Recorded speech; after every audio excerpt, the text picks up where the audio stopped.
Amados e queridos irmãos, a paz do Senhor Jesus. Tem alguém aqui feliz com o Senhor Jesus? Que maravilha, queridos. Eu gostaria, por favor, que você abrisse a sua Bíblia para nós passarmos ao ministério da palavra no Evangelho de João, capítulo número 15. Evangelho de João, capítulo número 15. Glória a Deus. Enquanto os irmãos estão procurando, obrigado, Pablo. Enquanto os irmãos estão procurando, eu quero agradecer a toda a igreja que está indo aos dias que está acontecendo Sal e Luz. Um evento como esse é muito mais do que um evento. Evento é festa de aniversário, evento é qualquer outra festa. Mas quando você coloca Jesus em um evento, aquilo ali, meu irmão, não é só um evento. Uma festa de casamento sem Jesus pode ser uma festa de casamento, mas com Jesus vira palco de milagre. Então qualquer coisa que a gente coloca Jesus, aquilo se torna sobrenatural e extraordinário. Então é impossível a gente comparar um evento como Mossoró, Sal e Luz a qualquer outro evento realizado por um governo. Seja um evento cultural. Ontem a gente estava falando, estava lá junto com o pastor, eu dizendo que a gente não pode encarar isso como um evento de cultura gospel somente. Não é só um evento onde a gente convida artistas gospel. Vocês sabiam que a maioria esmagadora, não tenho esse dado, mas ouso dizer, que talvez 50% a 60% das pessoas que estão lá, das 100 mil que estiveram lá ontem, a maioria dessas pessoas, vou botar mais de 50%, estão afastados ou não são crentes. Não aceitaram Jesus ainda. Você sabia disso? Você quer encontrar um irmão que faz muito tempo que você não vê na igreja, afastado, que desviou, que saiu, é só você ir lá no Sal e Luz. É ou não é? E essa galera, quando chega lá, lembra da época do amor de Cristo. Lembra da época que cantava na igreja. Eu estava ouvindo a Estila cantar os hinos que a gente cantava na época que eu era do conjunto de jovens. Os hinos da Estila. Então, quando nós fazemos isso, um evento como esse deve estar coberto de nossas orações, para que Deus use cada palavra de cada pastor, que Deus use cada louvor, para que ao som do louvor e a ministração da palavra, as pessoas sejam tocadas não somente pelo som, mas pela presença do Deus que vive e reina para todo sempre, né? Então eu agradeço, a Igreja Pão da Vida, eu brinco dizendo que a gente faz a maior festa lá. A gente vai alegre. Então Deus abençoe a todos que estiveram lá. Eu quero trazer uma palavra no Evangelho de João capítulo 15. Nós vamos ler, meus irmãos, a partir do verso de número 11. Vamos ler a partir do verso número 8, por favor. A partir do verso número 8. Glória a Jesus. João 11, a partir do verso de número 8. Obrigado, pastor. João 15, verso 8. É que eu estou nervoso. Não, deixa eu dizer porque que eu estou nervoso, que essa pregação aqui mudou 3 vezes hoje, irmão. Não, deixa eu só contar a narrativa para vocês verem que vida de pastor não é fácil. Eu acordei de manhã com uma palavra no meu coração, disse, hoje eu vou pregar sobre o manual do fracassado. Aí passei a manhã todinha escrevendo o esboço. Manual do fracassado. O que é que você faz para não cumprir o propósito de Deus na sua vida? Ingratidão, maledicência. Eram 10 coisas para a gente fazer o checklist. Aí quando foi de tarde, eu disse, não rapaz, eu vou deixar para outro dia, porque pegar um domingo, falar do manual do fracassado, já sei. Vou lá para 2 Crônicas capítulo 20. Não atrapalhe o que Deus está fazendo. A arte de deixar Deus trabalhar. Foi o esboço que eu fiz antes de vir para cá, para a igreja. A arte de deixar Deus trabalhar. Não atrapalhe quando Deus está fazendo. Não coloque a mão. Não fale demais quando Deus está trabalhando. E pregar sobre isso até chegar na igreja. Essa é uma bênção. Aí quando eu chego aqui, Jesus Cristo disse, não é essa mensagem que eu quero que você pregue, não.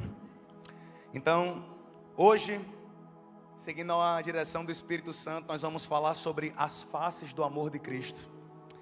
João capítulo 15, verso de número 8.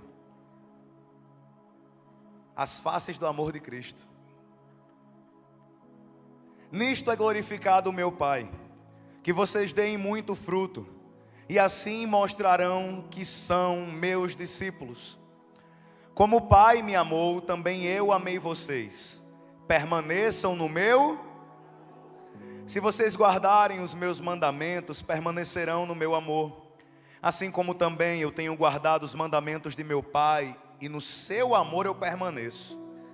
Tenho-lhes dito essas coisas para que a minha alegria esteja em vocês e a alegria de vocês seja completa. O meu mandamento é este: que vocês amem uns aos outros, assim como eu os amei. Verso 13, para a gente encerrar. Ninguém tem amor maior do que este, de dar a própria vida pelos seus amigos. De alguém dar a própria vida pelos seus amigos. Feche seus olhos. Pai, no nome de Jesus eu te louvo, eu te agradeço. Eu peço, Senhor Jesus, que a tua graça e o teu Espírito fale conosco. Que o nosso coração, Senhor, seja terreno fértil para a semente da tua palavra. E que tudo que o teu Espírito tem preparado para ministrar o nosso coração essa noite venha a florescer, meu Deus. Nos dê de presente, meu Pai, uma palavra rema, uma palavra aplicada à nossa vida, que a gente entenda o que o Senhor quer falar. Vai fazer parecer, Senhor, que esse culto todinho é voltado somente para esse irmão que está aí sentado. Porque o Senhor vai dar aquela aplicação patenteada, exclusiva, que só o Senhor pode dar. Pai, eu oro, te louvo e te agradeço. No nome de Jesus, todos dizem, meus irmãos, por que falar sobre as faces do amor de Cristo? E por que esse tema é tão importante, tão precioso para a gente hoje? Adriano, se você puder melhorar o retorno um pouquinho. Por que esse tema é tão importante? Porque amar, ele ficou, o verbo amar, ele ficou, sabe, batido na nossa sociedade. Eu lembro que a primeira vez que eu vi o verbo amar, foi quando eu era criança, eu acho que eu tinha uns 5, 6 anos. Na época, aliás, o verbo amar no sentido da sociedade. Obrigado, Adriano, está perfeito. No sentido da sociedade, eu era criança, 5, 6 anos de idade, as minhas primas iam lá para a casa da minha avó assistir Malhação. Acho que não é da época de vocês não, né? Assistia a Malhação, e eu lembro que, eu não lembro qual era o ano e tal, era mais ou menos assim: mulher, largue esse jovem, ele não te ama de verdade. Eu, criança, olhava aquilo. O conceito de amor da sociedade é seletivo. Ele escolhe quem ama. Se você me faz algo, ó, a chance de eu lhe amar. O amor da sociedade é aquele amor que diz: quem ri tem que fazer rir. É aquele amor que é por interesse. É aquele amor que é temporal. Temporal porque ama hoje, mas amanhã odeia. Não é verdade? Hoje é 1000 amores. Hoje é um sorriso de orelha a orelha. Hoje é um abraço. Hoje é um afeto. Mas na primeira vez que você pisar a bola, aparta-te de mim, Satanás. É assim ou não é? E nós precisamos aprender por meio da palavra de Deus que esse não é o amor do Senhor. Ainda ontem eu estava orando e Isla viu, eu estava chorando de me acabar. Eu estava em crise no meu coração. Crise mesmo. Crise assim, terrível, espiritual. Porque eu olhava para a minha vida e me sentia o pior dos pecadores e dizia: eu não sou digno do seu amor, Senhor. A gente estava voltando de Fortaleza, a Isla estava dormindo. Para quem não acredita, eu era para ter feito um vídeo. Dormiu 2h30 de Fortaleza até aqui. Dormiu em Fortaleza, acordou quando a gente já estava chegando, bem pertinho de Mossoró. E nesse tempo ela me deu tempo para eu ir orar, para eu ir batalhar, sabe? Brigar com Deus. Pastor Gabriel, o crente briga com Deus? Briga. Quem já brigou com o Senhor, levante a mão. E eu estava brigando com Deus, batalhando em oração, porque eu estava me sentindo o pior dos pecadores, pedindo a Deus que tivesse misericórdia na minha vida, que eu não aceitava viver do jeito que eu estava vivendo, e dizendo: Senhor, o Senhor não pode me amar não desse jeito. Eu era para fazer coisa mais certa, eu era para vencer mais, eu não era para ser... Isso eu brigando contra a velha natureza, sabe? Eu tenho uma personalidade que quem me conhece mais de perto sabe, eu sou iracundo, eu fico com raiva daqui para ali. Quem me vê acha calminho, está muito errado. Meu tipo é colérico Pro Max. E teve um fato que me deixou com raiva, rapaz. Eu comecei a ficar com raiva. Eu disse: Senhor, brabo. Aí quando passou umas 2 horas, deu com raiva, o Espírito Santo chegou para mim e disse: mas você não é meu filho? Aí me quebrou. Acabou comigo. Aí eu comecei a chorar. Eu disse: eu sou, mas eu não presto. Eu sou, mas eu não valho nada. E eu comecei a ficar triste comigo, porque eu me achava indigno do amor de Deus. E depois de orar bastante, eu senti o Senhor falando ao meu coração, aquela voz gostosa que acalma a gente. E a primeira coisa que o Senhor me falou sobre as faces do amor dele é: você não merece o meu amor, mas eu lhe amo mesmo assim, é por isso que é graça.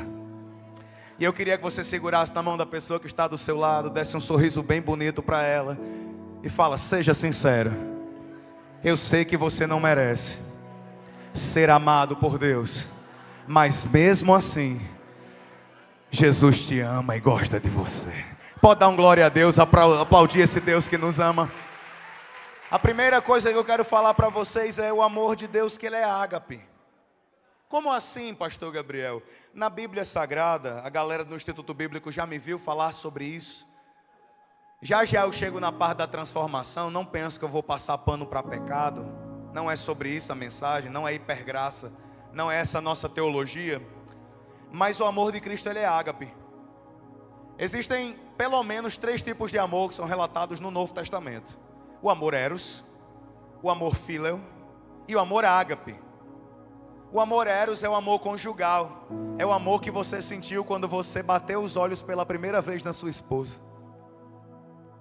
Quem é casado está do lado da esposa? Dá uma olhada nesses olhos azuis aí. Nesses olhos castanhos negros. Quando você olha nesses olhos, essa paixão ardente que lhe consome, é amor eros. É o amor entre homem e mulher. Só que o amor que você sente pelo irmão não é o eros, é o amor fíleo, que é o amor de amizade, é o amor de hombridade, é o amor que tem de um pai para com o filho, é o amor que tem entre irmãos, é o amor que tem entre amigos, de companheirismo, de coleguismo. Só que o amor de Deus é um amor que é totalmente diferente. O amor de Deus é ágape. E eu quero falar para vocês dos verbos e das características desse amor hoje. Por isso que o nome da mensagem é as faces do amor. Então a primeira coisa que é característica, deste amor ágape é que ele é eterno e incondicional. Em João capítulo de número 13, lá no verso de número 1, se a galera da mídia me ajudar a projetar aí. João 13, verso 1 diz assim: antes da festa da Páscoa, sabendo Jesus que era chegada a sua hora de passar deste mundo para o Pai, tendo amado os seus que estavam no mundo, amou-os até. O amor de Deus, ele é eterno e incondicional. Como assim, pastor Gabriel? O amor de Deus, ele não tem tempo. Não é que quando você estava mais crente, Deus lhe amava mais. Não é que quando lá atrás o amor de Deus ficou no passado, está limitado ao presente ou ao futuro. Pelo contrário, ágape implica num amor que não tem tempo verbal. Então o amor que Deus te amou quando mandou Jesus para a cruz há 2000 anos atrás, é o mesmo amor que Jesus tem por você essa noite aqui nesse culto. Então a primeira coisa que eu preciso entender é que é eterno.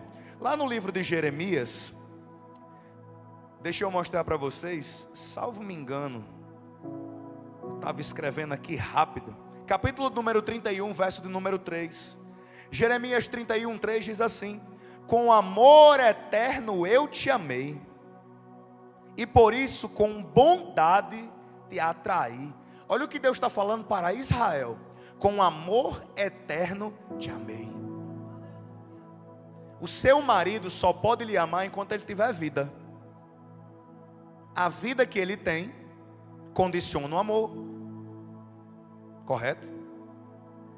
E por que Cristo nos ama para sempre? Porque Cristo Jesus está vivo. Ele não está limitado à morte. Em Jeremias capítulo 31, quando o Senhor fala, com amor eterno te amei, é importante a gente estudar quem era Israel naquela época. Israel naquela época não era um exemplo de fidelidade ao Senhor, não. Livro do profeta Jeremias é só descendo a lenha no povo de Deus. O povo estava em idolatria. Jeremias, vocês conhecem a história, foi jogado numa cisterna, foi aprisionado, colocaram a cabeça do profeta. Jeremias foi ridicularizado, humilhado.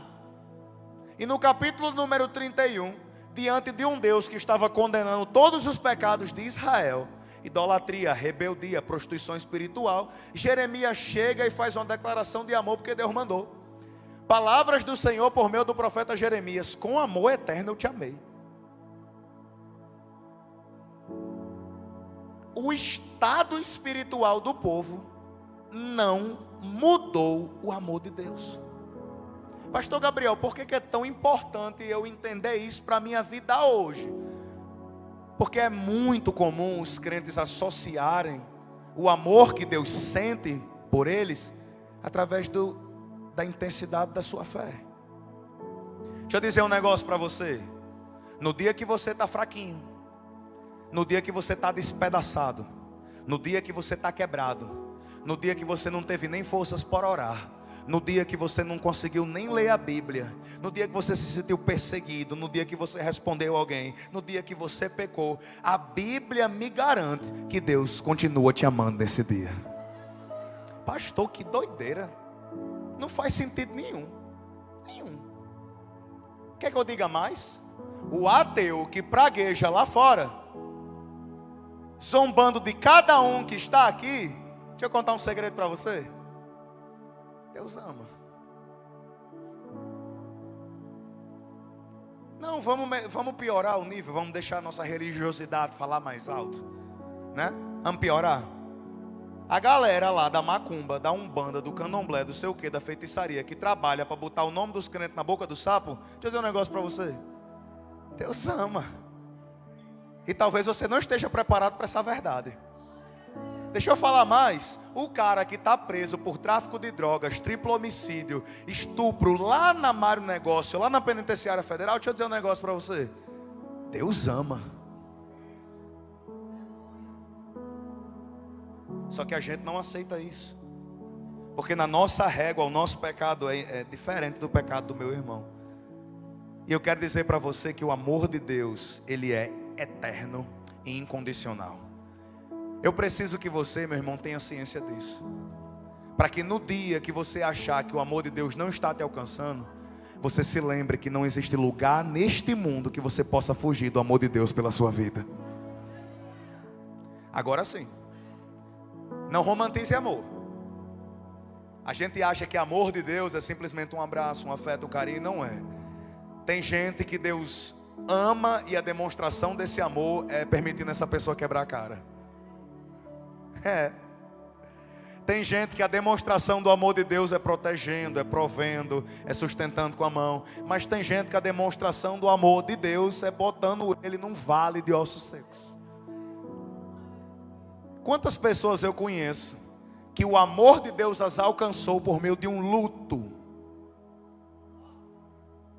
Foi na morte que o amor de Deus alcançou essa pessoa. Quantas pessoas eu conheço que o amor de Deus alcançou no meio da crise financeira, quando essa pessoa quebrou, que você virava ela de cabeça para baixo, não caiu uma nota de R$2. Aí Deus foi lá e...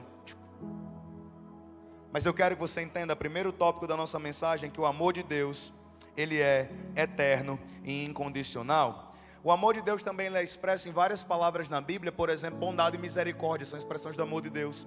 E no Salmo 136, verso número 1, diz: porque a sua misericórdia dura para sempre. Bendiga a minha alma ao Senhor, porque a sua misericórdia dura para sempre. E por que o amor de Deus é imutável, pastor Gabriel? Porque Cristo é amor. É um erro teológico da gente dizer Deus tem amor por você. Ele não tem. Deus não tem amor. Ele amor. E lá em Hebreus, na carta aos Hebreus, capítulo número 13, verso número 8, a Bíblia diz: Jesus Cristo é o mesmo ontem, hoje e para todo sempre. Então, se Jesus Cristo é imutável, o amor que Deus tem por você é imutável e incondicional.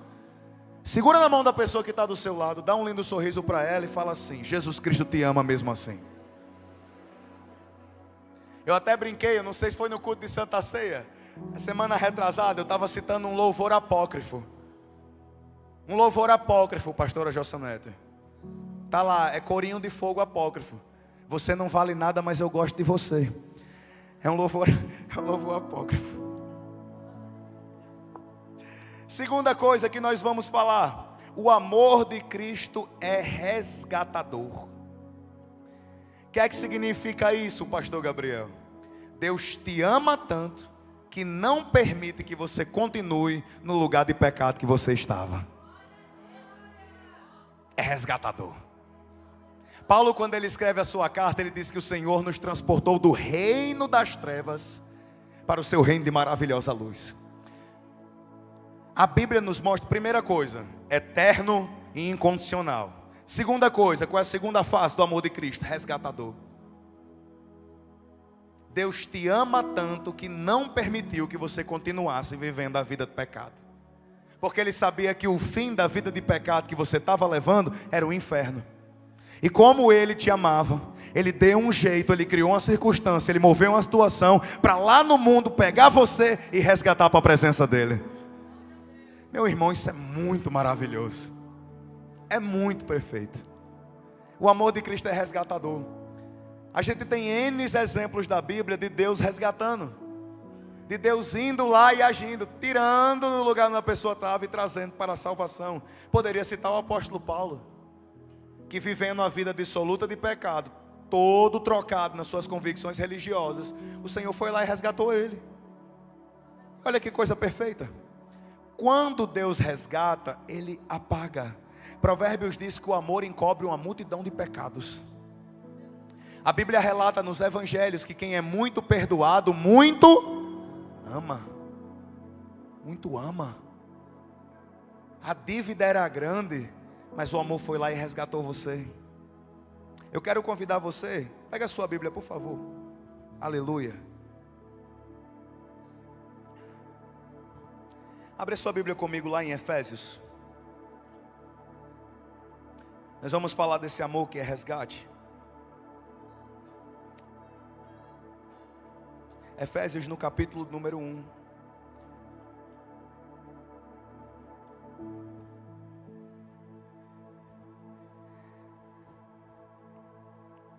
Verso de número 7 diz assim. Efésios 1, verso de número 7. Nele temos a redenção pelo seu sangue, a remissão dos pecados, segundo a riqueza da sua graça, que Deus derramou abundantemente sobre nós em toda sabedoria e entendimento.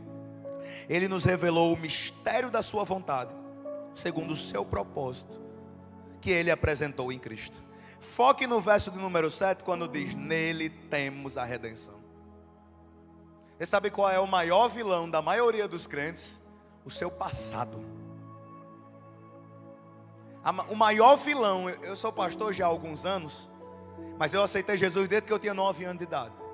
E o maior vilão que eu vejo na vida dos irmãos são dois: o medo e o passado. Quando nós recebemos a redenção de Deus, nós cremos pela fé que todo o nosso passado, ele foi sepultado com Cristo.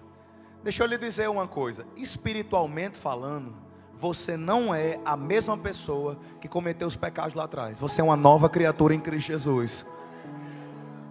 Espiritualmente falando, a Bíblia diz que nós somos sepultados e ressuscitados com Cristo por meio do batismo. Aquela pessoa que vivia uma vida completamente errada, tomando as cachaças, indo lá, farriando, enlouquecendo, igual o negão falou, estava lá na estação das artes, trocando porrada com os outros lá, todo doido, aquela pessoa morreu. E quando aquela pessoa quiser ressuscitar, igual um The Walking Dead, querendo pegar você, o que é que você vai fazer? Você vai matar ela, a velha criatura, por meio da palavra de Deus. Você vai dizer: eu não sou mais essa pessoa, eu sou uma nova criatura em Cristo Jesus. Ele me resgatou daquela velha vida. Resgatou. Deixa eu falar uma parada para você. Você não serve mais para ser quem você era. Esse irmão não entendeu não. Olha para a cara dele, aponta o dedinho de profeta para ele. Pode apontar, incomoda ele, incomoda. Depois tu paga a janta e fica tudo certo. Fala para esse irmão que está do seu lado: você não serve mais para ser quem você era. O velho homem morreu, agora é uma nova criatura. Aquela pessoa estava no mundo, mas você hoje está na igreja, está no corpo de Cristo, porque Jesus te resgatou. Resgate. A gente poderia passar um culto todinho falando só sobre resgate. Resgate era o termo que era usado quando se comprava e libertava escravos. Resgate é o termo usado para a compra e liberdade, a alforria dos escravos. Alforria dos escravos. Como assim, pastor Gabriel? Todos nós andávamos escravos do pecado.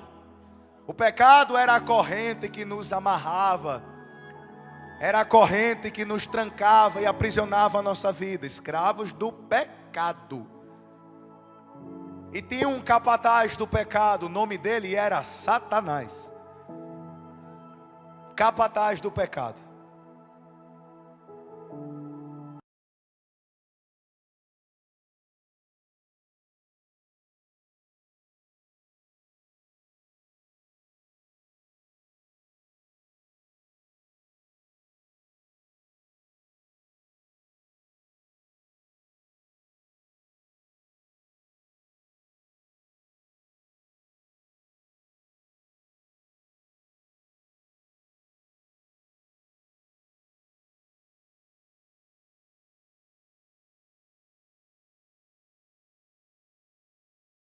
Em João capítulo número 8, o Senhor Jesus Cristo diz: conhecereis a verdade, e a verdade vos...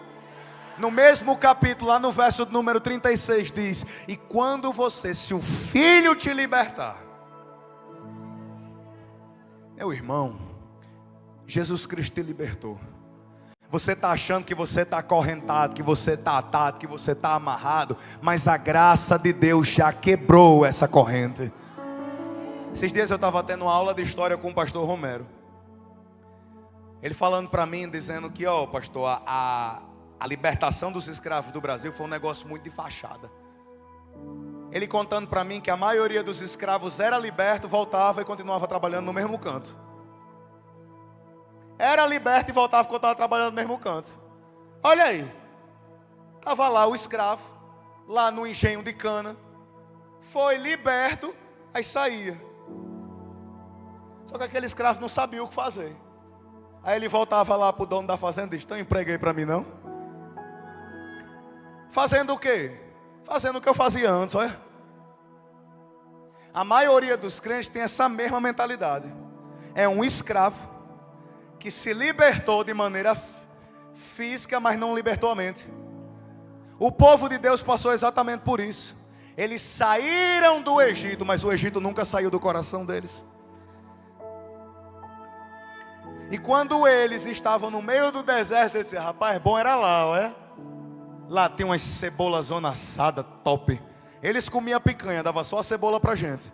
Quem prometeu picanha, comeu a picanha todinha, deu só a cebola frita lá. E eles diziam: nós vamos continuar nessa vida de escravo. Deixa pra lá. Vamos entrar nessa parada de picanha não, que os irmãos chateiam. Esqueça, paga da pregação. O povo, irmão, era livre, mas tinha mentalidade de escravo. Quando Satanás vier lhe colocar uma corrente, diga: Jesus Cristo já me libertou. Vou falar isso de novo, que eu estou sentindo graça nisso. Quando Satanás vier lhe colocar uma corrente para lhe prender, para trancafiar a sua família, para amaldiçoar a sua casa, diga: Jesus Cristo já me libertou. Ele vai chegar com a maldição do adultério, com a corrente do adultério, vai bater a tentação na porta da sua casa. O que é que você vai dizer? O sangue de Jesus Cristo tem poder, eu sou livre. Quando a tentação bater na sua porta, lembre do preço do resgate. Em primeira carta de Pedro, Pedro diz que nós não fomos comprados com prata ou ouro, nem com nenhuma coisa outra perecível, mas fostes comprados com o sangue precioso do Cordeiro Jesus. Lembre do preço do resgate. Agora vamos lá, vamos continuar. Falamos que o amor de Cristo tem a face que Ele é, incondicional e eterno. Falamos agora que o amor de Cristo é resgatador. A outra face do amor de Cristo é transformador. Na segunda carta aos Coríntios, capítulo número 5, se você quiser abrir a sua Bíblia, senão eu leio aqui para você. Na segunda carta aos Coríntios, capítulo número 5.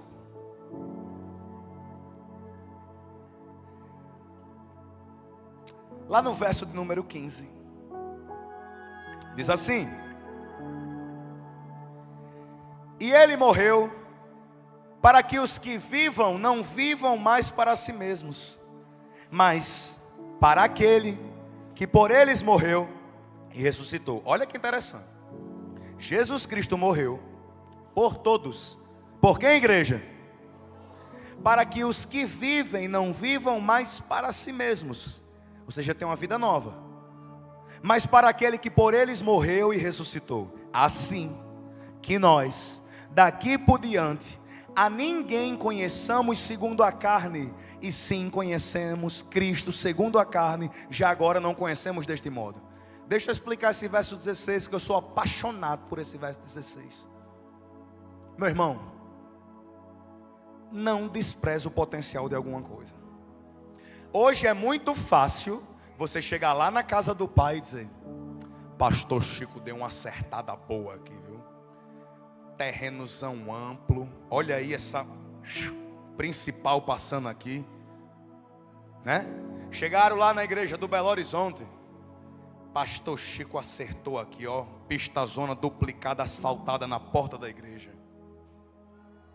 Lá na casa do pai, confesso eu, Gabriel, quando o pai me levou pela primeira vez no terreno da casa do pai, eu olhei e disse: meu Deus, alguém tem que parar esse homem. Eu não disse nada, não quis desencorajar pai não, mas eu olhei e disse: meu Deus, isso é um desperdício muito grande de dinheiro. Não por causa do projeto da casa do pai, pelo terreno, a localização do terreno. Hoje está uma bênção, irmão. Para chegar lá é fácil, você tem vários lugares. Você pode ir pela BR, pode ir pela Alberto Maranhão, tudo dá na casa do pai. Antigamente, irmão, só passava caminhonete traçada 4x4. Aquilo quando chovia virava uma lagoa, dava água aqui na cintura. A gente cansou de levar saco de cimento numa Hilux que a gente tinha, uma Isaura, escrava Isaura que a gente tinha, enchia de cimento até a tampa e tinha que carregar tijolo e cimento nesse carro, porque caçamba não chegava lá. Horrível, horrível, horrível, horrível. E eu olhava e dizia: meu Deus do céu. Aí hoje a galera chega lá na casa do pai, vê toda aquela estrutura e diz: poxa, que coisa boa. Pastor Gabriel, o que é que você está querendo dizer com isso? O texto de 2 Coríntios capítulo 5, verso 16 é a mesma coisa. Tem gente que está parecendo um terreno todo detonado. Na casa do pai tinha 3 coisas em abundância. 3 coisas em abundância: carnaúba, juremal, certo? E abelha. A gente precisou pegar um lança-chamas, literalmente um lança-chama, botar ele num bujão de gás, ligar aqui e sair lá queimando, que era cheio de abelha e de vespa. Os irmãos iam lá trabalhar para tirar os tocos, fazer as coisas, as abelhas caíam para cima, irmão. Era horrível. Pastor, o que é que você está querendo dizer? Tem gente que a única coisa que ela tem é juremal, a pessoa é cheia de espinho. Vespa, a pessoa é cheia de como é? O ferro. Se você chegar perto, ela pica você. Tem gente que é assim ou não é? Você chega perto, ela tem veneno para a sua vida. E cobra, tinha muita cobra lá também, que era terreno baldio. Tem gente que tem abundância dessas coisas, espinho, não serve para nada, tá? Ferro, você chega perto lá, quer lhe morder. Só que aí, deixa Jesus dar um banho de sangue nessa pessoa. O terreno não servia para nada. Aí Jesus Cristo chegou lá e fez uma obra completa. Ninguém lembra da época do Juremal, da época da carnaúba, da época das abelhas, das vespas, das lagoas. A gente só lembra hoje da grande obra construída. Deixa eu falar uma coisa para você, usando a casa do Pai como analogia. A grande obra que Deus vai fazendo. Olha para cá. Segura na mão de quem está do seu lado. Isso vai ser forte, irmão. Se esse crente não der um glória a Deus, ele está quebrado, tem que aceitar Jesus de novo. Segura na mão desse crente e fala assim: a grande obra que Deus vai fazer, está fazendo na sua vida, vai fazer com que ninguém se lembre do seu passado, porque a coisa nova é extraordinária. Isaías 43:13 diz: eu estou fazendo uma coisa nova.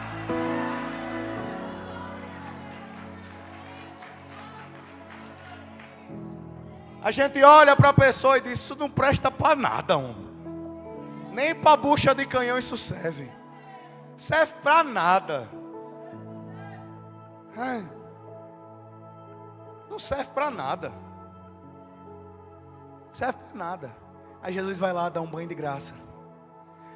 Nesse texto que diz: assim daqui por diante a ninguém conheçamos segundo a carne. Eu já contei esse testemunho antes, mas vale a pena ressaltá-lo. Eu lembro que não lembro quanto tempo faz não, mas há uns 1 ano, 2 anos atrás, eu estava indo deixar Davi na escola com o Isla. E a gente viu um drogado muito louco. Muito doido mesmo. Não sei se ele estava... sei que era droga não, irmão, era um negócio pesado. Sem camisa, descalço, todo sujo, acho que era graxa, estava todo doido. Saindo lá do meio do Ouro Negro, entrando na BR. E ele estava descalço, só com shortinho, todo sujo de graxa assim. Voado na BR. Andando. Aí eu passei e falei na cachorrada para isso. Aí, amor, próximo pastor da Pão da Vida. Aí ela olhou para mim e disse: é mesmo. Aí eu olhei para ela e falei: é mesmo. Aí ela olhou para mim e disse: não é não, amor. Eu falei: é, amor, não é que é bem possível disso acontecer. Por quê? Quando Jesus Cristo olha para você hoje, Ele não vê quem o diabo gerou em você.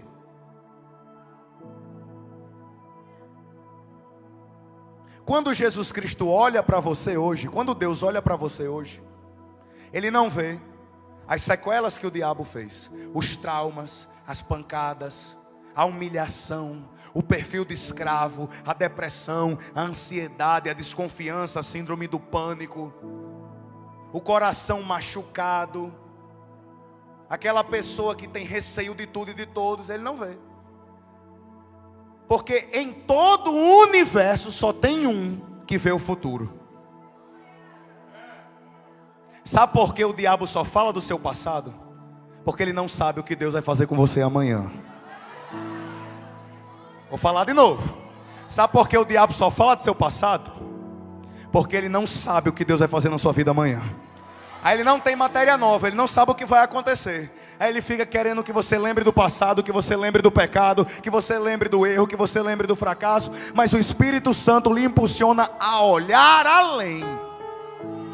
Então quando Deus olha para você, Ele vê o que o Espírito Santo pode fazer na sua vida. E qual é a nossa missão? Ao olhar para esses casca de bala, esse juremal que a gente encontra, olhe, veja e bata o olho assim e diz: rapaz, aqui Jesus tem que trabalhar mais. Tem crente que eu olho e diz: Senhor, o Senhor trabalha e trabalha bem, mas aqui eu acho que o Senhor tem que trabalhar mais, tem que fazer hora extra. O amor de Cristo é transformador. E no verso número 17 do capítulo 5 diz: e assim, se alguém está em Cristo vamos reforçar que esse é o lema da juventude. E assim, se alguém está em Cristo as coisas antigas já passaram, eis que se fizeram novas. Ele é transformador. Aquele louvor lá do Sonho e Louvor nunca fez tanto sucesso. Quem te viu e quem te vê. Quando as pessoas da sua época lá atrás olham para você hoje, qual é a reação delas?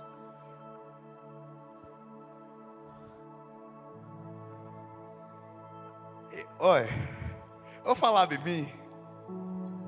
Irmão, deixa eu dizer uma parada para vocês. Kennedy está aqui. Ele é o filho da pastora Clenilda. Ele estudou comigo. Ele olha para mim hoje e diz: rapaz, Jesus trabalhou direitinho, viu? Eu estava conversando com um irmão que veio lá de Caruaru. Caruaru, né? O seu nome, irmão, que eu esqueci. Gleidson. Falando com o irmão Gleidson. E eu dizendo para ele: irmão, se todo aluno seu for igual eu na época de escola. Deixa eu baixar aqui o microfone que vai que ela ouça. Não vou falar não. Posso me incriminar. Romero é promotor, não dá certo não, irmão. Não está prescrito nada. É liberdade poética, o senhor não viu nada. Tem algum advogado aqui na igreja, irmão? Eu lembro. E a galera que me vê hoje diz: o que é que aconteceu com você, Gabriel? Eu falo: eu acho que eu aceitei Jesus de verdade. Porque o amor de Cristo, ele é transformador. A melhor coisa que alguém que lhe conhecia lá atrás diz para você hoje é: você mudou tanto. Eu vejo os irmãos dizendo, falando: pastor Chico é tão mansinho, tão cheio de amor, dá vontade da gente colocar dentro de uma caixinha e amá-lo. Esse irmão diz. Ei, negão. Jomar, vou deixar para falar outro culto. Eu lembro de pai uma vez. Pai foi programar um iPad. Ele tinha um iPad mais ou menos desse tamanho aqui, que ele comprou do meu cunhado Alcides quando ele foi para os Estados Unidos. Aí ele comprou tal. Só que pai não tinha muita habilidade tecnológica. Isso já era crente. E ele foi configurar. Não sabia mexer, voltava, ligou para o Alcides: está funcionando não sei o que, não sei o que. Eu lembro que eu lembro dessa memória. Pai botou o iPad assim em cima da mesa e fez: você vai prestar. O senhor lembra disso?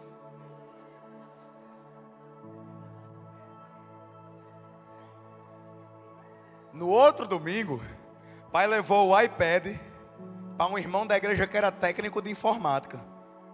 Aí ele olhou, viu o bicho meio detonado, né, amassado. Irmão Chico Chagas, o que aconteceu? Ele disse: sei não, veio assim. Está bom, vou dar uma olhada. Quando foi na segunda, foi na terça-feira, ele ligou para o papai e disse: irmão Chico Chagas, uma queda, o senhor passou, não é possível fazer isso no iPad, o estrago que foi feito. O senhor passou com um carro em cima dele, o que foi que aconteceu? O pai disse: não, é porque assim, né? E você vê hoje, ele tão mansinho, você não lembra. E esse não era saga não, o pai era meio raivoso com eletrônicos. Ele rebolou uma vez o celular dele na parede. Enfim, marcar outro culto, pai, o senhor conta pessoalmente. Aí quem vê hoje, não imagina.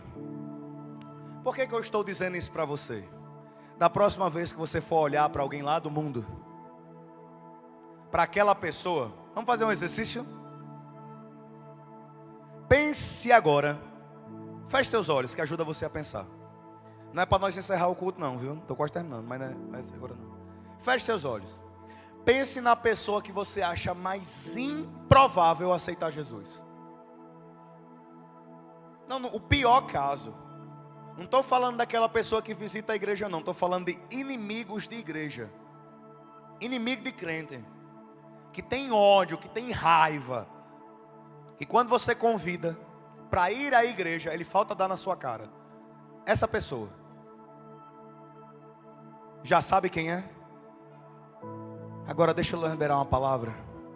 Eu profetizo em nome de Jesus que o amor de Cristo vai lá, vai alcançar, vai trazer, vai salvar, vai resgatar, vai transformar e vai fazer uma nova criatura. Você vai ver com seus olhos essa pessoa se rendendo a Jesus aqui. Você crê, dê um glória a Deus, aplauda o Senhor que transforma vidas. Ele quem faz. Pastor, como? Porque o Espírito Santo convence. O diabo não convence ninguém. Aí como ele não tem poder de convencer, ele engana.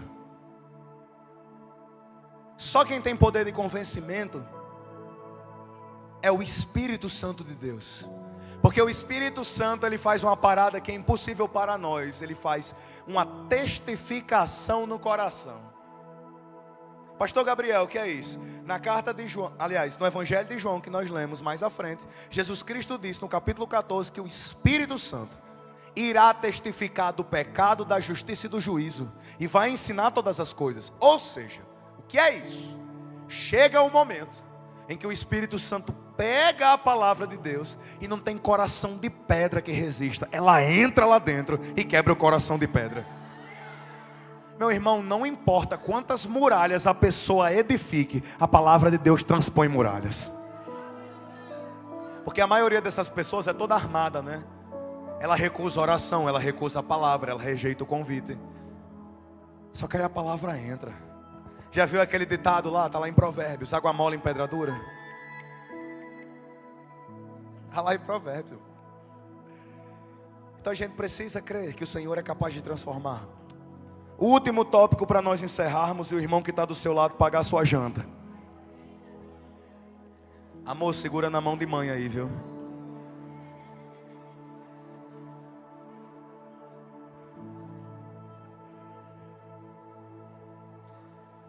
O amor de Cristo me impulsiona a amar. E talvez essa seja a verdade mais dura, a face mais difícil da gente aceitar. A face mais difícil da gente aceitar do amor de Deus é essa: o amor de Cristo me impulsiona a amar.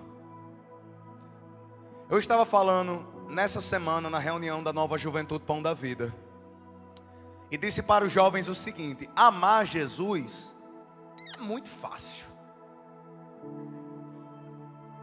Se você não amar Jesus, quem não presta é você. Por quê? Jesus deu a vida por você. Jesus lhe sustenta. Jesus lhe dá saúde. Jesus abre porta para você.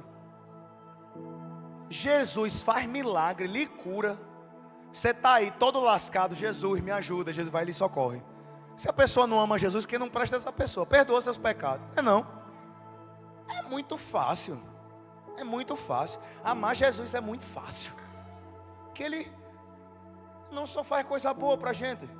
Fosse pelo menos um Deus maluco igual o da galera lá fora: ó, eu quero que você, como prova de amor, bota uma bomba no peito e se exploda ali.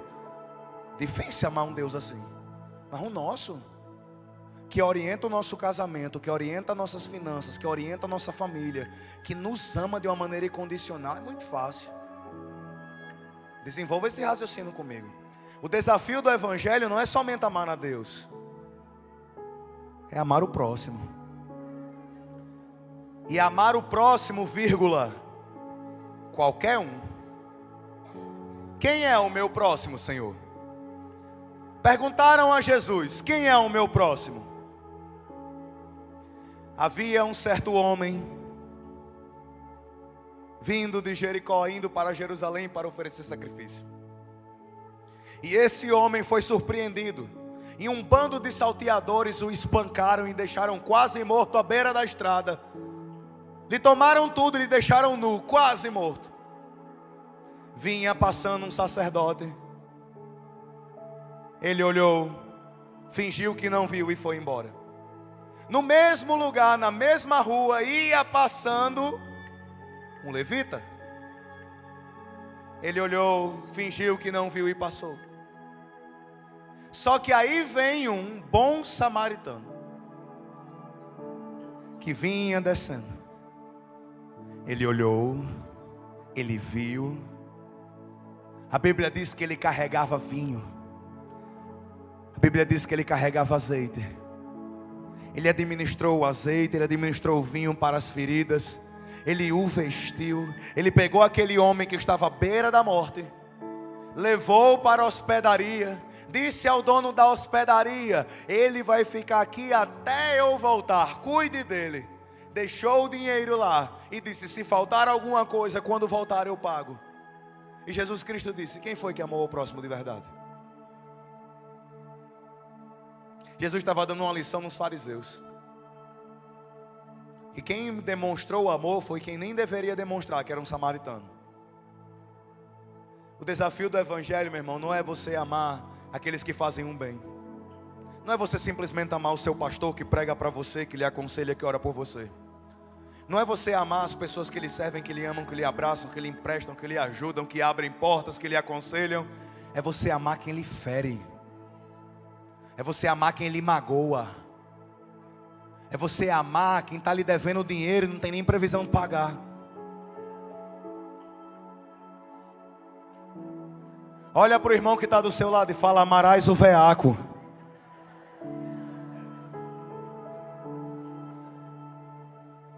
É boca quente, irmão. Pastor, é mais fácil eu amar quem deu na minha cara. Agora no meu dinheirinho não, pastor. O desafio do evangelho é esse.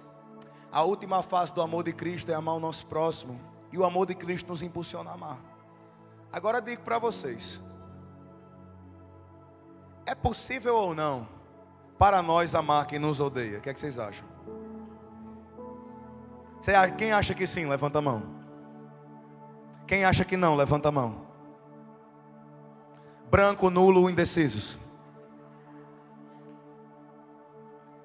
Eu estava pregando para a nova juventude, Pão da Vida, e falei: para o homem é impossível. Você é incapaz de amar quem lhe fere. Você é incapaz de perdoar quem lhe acusa. Olha para a pessoa que está do seu lado e fala: nem tente, você não vai conseguir. Aí fala para ele: sozinho.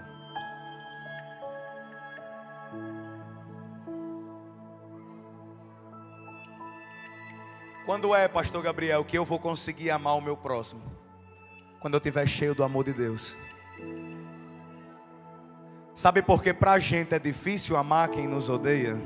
Sabe por que para a gente é difícil amar quem nos fere? Sabe por que para a gente é difícil perdoar quem nos magoou? Porque nós estamos ainda um pouco vazios do amor de Deus. O amor de Deus não está enchendo o nosso tanque. A gente botou 20% do nosso tanque de amor de Deus. Os outros 80% a gente encheu com as nossas coisas. A gente encheu com o nosso egoísmo. A gente encheu com a nossa avareza.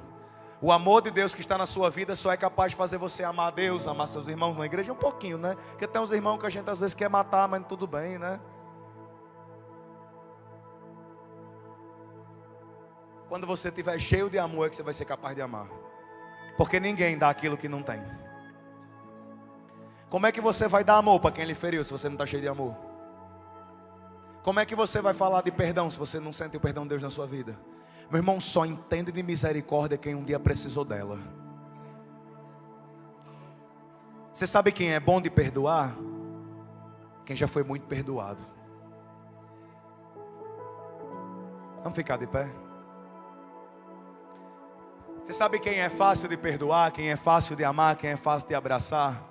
Quem um dia esteve na mesma situação e precisou de amor e perdão. Eu lembro de uma ligação que marcou muito a minha vida. Ela me ama, é? Boa. Eu estava do lado de pai quando ele fez essa ligação. Pai estava lá, a gente namorava ali na Cunha da Mota, onde era o Fusquinha do Amor. E eu lembro de pai ligar para o meu tio Raimundo Nonato. Vocês viram o vídeo dele lá, aquela de Pará. E pai ligando para o meu tio, eu estava no quarto quando o pai estava ligando. Pai disse: eu estou em crise, Nonato. Por que Deus me chamou tão velho? Por que Deus me permitiu errar tanto? Pecar tanto? E pai começou a contar o testemunho dele para o meu tio, dizendo: você sabe da minha vida. Você sabe das vezes que eu falhei, dos filhos, das mulheres, dos erros que eu cometi. E como é que eu vou servir a Deus agora, no final da minha vida? Já um velho. Aí o conselho do meu tio para ele: Chico, Deus permitiu você passar por tudo isso para que você tivesse misericórdia dos pecadores, que nem você recebeu misericórdia de Deus.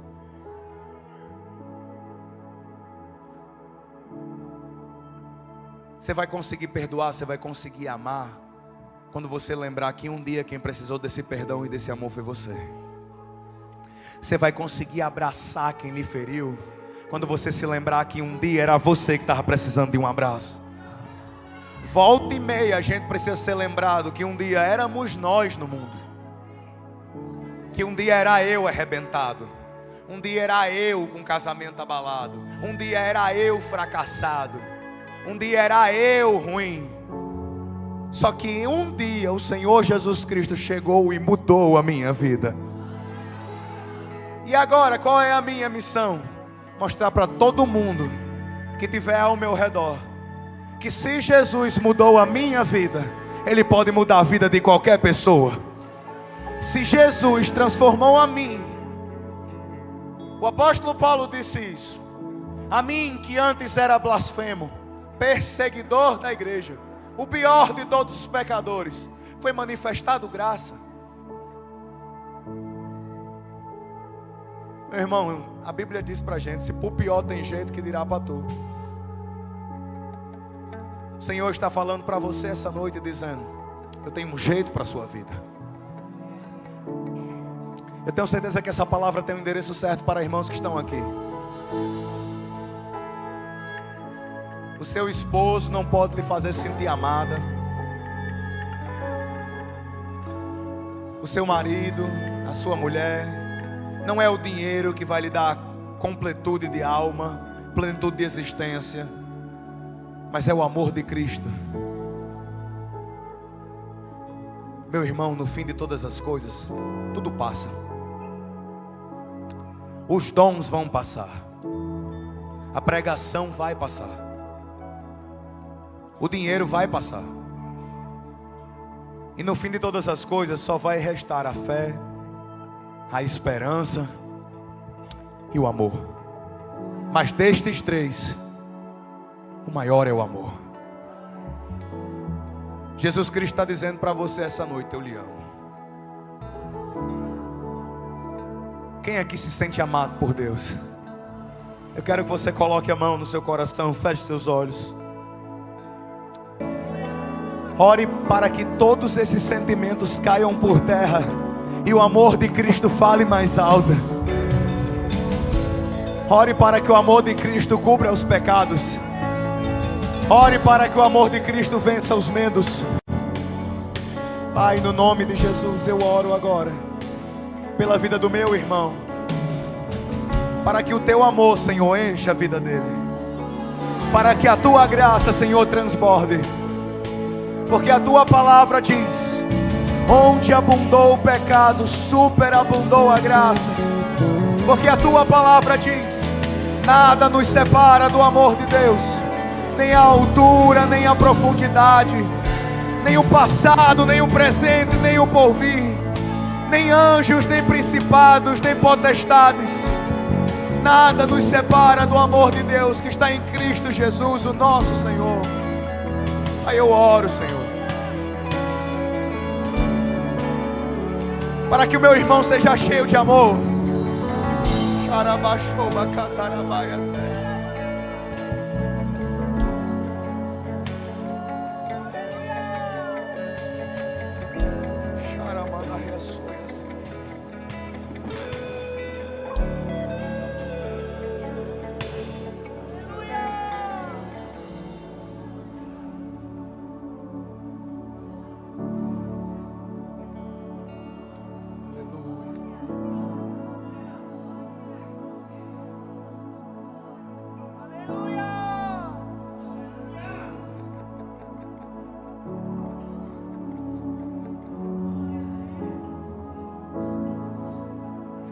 Agora vamos fazer a segunda parte dessa oração, ainda de olhos fechados.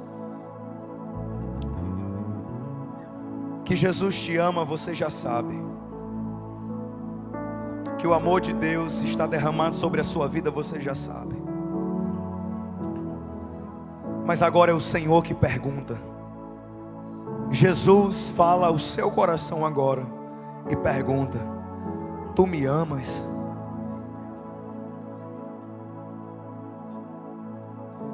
A mesma pergunta que ele fez para Pedro, ele faz para você. Você me ama.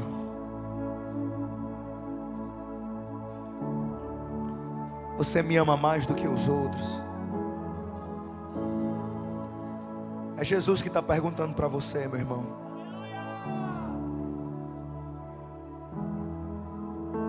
Você me ama mais do que o dinheiro.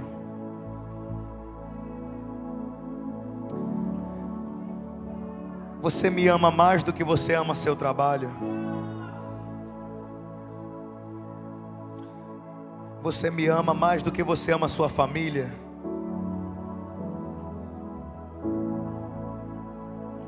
Você me ama mais do que você ama a si mesmo.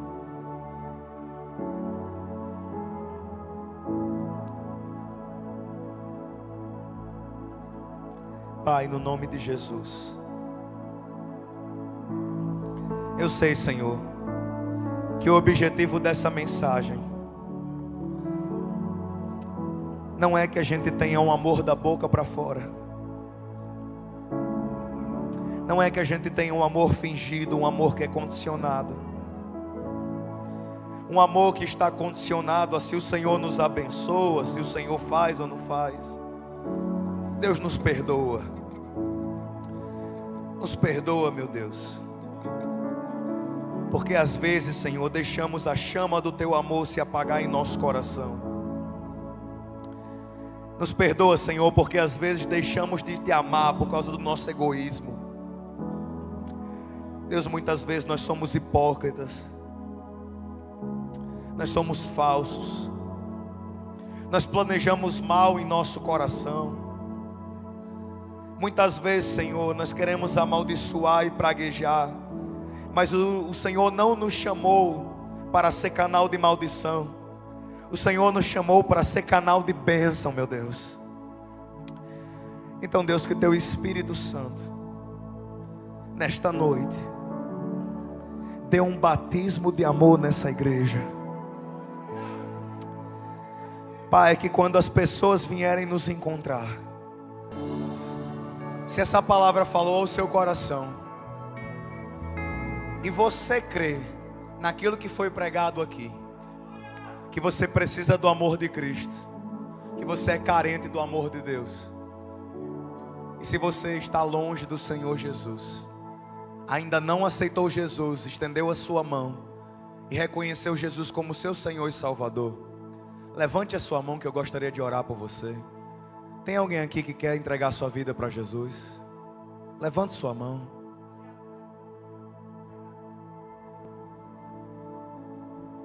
Eu vi uma mãozinha levantada e depois que a luz... Vem para cá, por favor, deixa eu orar por você.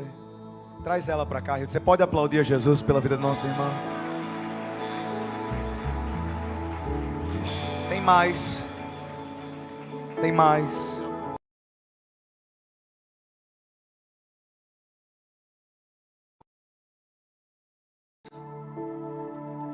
Às vezes você fica com timidez, com medo, não se preocupe, é normal. Essa vergonha que dá vir aqui na frente de todo mundo. Mas essa é a decisão mais importante da sua vida. Você quer aceitar Jesus como seu Senhor e Salvador? Tem mais alguém? Tem alguém que está afastado desse amor e hoje quer voltar, quer reacender a chama? Hoje é o melhor dia para fazer isso. Aleluia. Eu quero chamar aqui os irmãos que estão se apresentando como membros da nossa igreja: Andresa Rocha, Silas Nascimento, Judson Berkeley, com a mão um pouquinho era eu, Otomar Vale e a nossa irmã Regina Cristiana. Vamos aplaudir a Jesus pela vida deles. Vem para cá para frente. O pastor vai orar por vocês.